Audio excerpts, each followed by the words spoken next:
বাঘাযতীনে বৃদ্ধার রহস্য মৃত্যু, প্রাথমিকভাবে খুন বলে সন্দেহ করছে পুলিশ। দরজা ভেঙে বৃদ্ধার দেহ উদ্ধার করা হয়েছে, পুলিশে দেহ উদ্ধার করেছে বলে জানা যাচ্ছে। কি ঘটেছে প্রাথমিকভাবে পুলিশের কি অনুমান? পার্থপ্রতিম ঘোষ আমাদের প্রতিনিধি রয়েছেন একেবারে ঘটনাস্থল থেকে। পার্থ, দেখাও কোথায় ঘটেছে, কি ঘটেছে। দেখো, বাঘাযতীনের বিদ্যাসাগর কলোনিতে আমরা রয়েছি এবং ঘটনাস্থলের ছবিটা আমার সহকর্মী দীপ্তেন্দুকে দেখাতে বলবো। ঘটনাস্থলে দেখতে পাচ্ছ পাটুলি থানার পুলিশ, পাশাপাশি বিপর্যয় মোকাবেলা বাহিনী, অন্যদিকে হোমিসাইড শাখা তদন্তকারী আধিকারিক তারা এসে পৌঁছেছেন। আজকে দুপুর 12:30 নাগাদ এই যে জায়গায় আমরা দাঁড়িয়ে রয়েছি বিদ্যাসাগর কলোনিতে, এখানে ফ্ল্যাট, সেই ফ্ল্যাটে স্থানীয়রা দেখতে পান যে সেখান থেকে ধোঁয়া বেরোচ্ছে এবং তার পরবর্তীকালে দেখতে পাচ্ছ একটা এলাকায় চাঞ্চল্য ছড়িয়েছে এবং সেক্ষেত্রে যখন স্থানীয়রা সেখানে যান এবং যাওয়ার পরে ফ্ল্যাটের দরজা দেখতে পান বাইরে থেকে তালা বন্ধ অবস্থায় রয়েছে। তারা তালা ভাঙেন এবং ভেঙে যখন ভেতরে ঢোকেন দেখতে পান যে 72 বছর বয়সী মালবিকা মৈত্রর দেহ বিছানার মধ্যে পড়ে রয়েছে। সঙ্গে সঙ্গে পুলিশের কাছে খবর যায়, পুলিশ আসে, দমকল, বিপর্যয় মোকাবেলা বাহিনী তারা সকলে আসে। কিন্তু কেন খুন তারা সন্দেহ করছেন, খুন হয়ে থাকতে পারে এই বৃদ্ধা।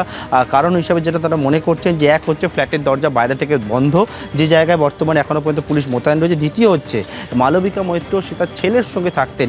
ছেলে একটি ব্যাংকে কর্মরত বলে জানা যাচ্ছে এবং ছেলে কোনো রকমভাবে কোনো খোঁজ পাওয়া যাচ্ছে না। তার মোবাইল ফোনে যখন ফোন করছেন তারা পুলিশ, সেই মোবাইল ফোনটিও নট রিচেবল অবস্থায় রয়েছে। স্থানীয়রা এখানে রয়েছে, তাদের সঙ্গে কথা বলে। আপনারা কি প্রথমে দেখতে পান যে ধোঁয়া বেরোচ্ছে, আগুন জ্বলছে? হ্যাঁ, আমরা আগুন দেখতে পাই না, আমরা ধোঁয়া দেখে নিচে নেমে এসেছি। আমরা পাশের বিল্ডিংয়ে থাকি, ধোঁয়া দেখে আমরা সবাই নিচে নেমে এসেছি। কি দেখুন দরজা পায়?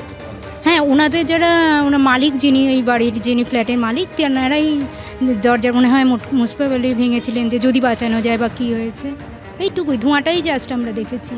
ঘটনাস্থলে এখন পুলিশ, হোমিসাইড শাখা তারা রয়েছে, দেহ এখনও ফ্ল্যাটের মধ্যে রয়েছে। বিভিন্ন বিষয়ে তারা পরীক্ষা নিরীক্ষা করছে, ফরেন্সিক বিশেষজ্ঞরা তারাও আসছেন এবং এসে সমস্ত নমুনা সংগ্রহ করছেন। পুলিশ মনে করছেন যে মালবিকা মৈত্র খুন হয়ে থাকতে পারেন বলে তারা সন্দেহ করছেন। রহস্য মৃত্যুর ঘটনা, অস্বাভাবিক মৃত্যুর মামলা রুজু করে গোটা ঘটনা তদন্ত শুরু হয়েছে। এইটা আমি তোমার থেকে জানতে চাইছি, তুমি যেটা জানাচ্ছ, এই 72 বছর বয়সী বৃদ্ধা, তিনি তার ছেলের সঙ্গে থাকতেন, ছেলে ব্যাংকে কর্মরত, কিন্তু কেন পুলিশ খুন হয়ে থাকতে পারেন এইটা মনে করছে? দেখো, এখানে সন্দেহ যে দুটি কারণে, সেটা হচ্ছে পুলিশ মনে করছে কারণ এই যে ফ্ল্যাটে বৃদ্ধা ছিলেন, সেই ফ্ল্যাটের ভেতরে যখন আগুন জ্বলছিল, ফ্ল্যাটের দরজা বাইরে থেকে তালা বন্ধ অবস্থায় ছিল। যে দরজার যে হ্যাজবোল্ট, সেই হ্যাজবোল্ট বন্ধ করে তাতে কিন্তু তালা ঝোলানো অবস্থায় ছিল। অর্থাৎ একজন ভেতরে রয়েছেন, ঘরের মধ্যে আগুন জ্বলে গেল, ঘরের বাইরে থেকে তালা বন্ধ অবস্থায়। আর এটা কেন? প্রথম প্রশ্ন পুলিশের কাছে।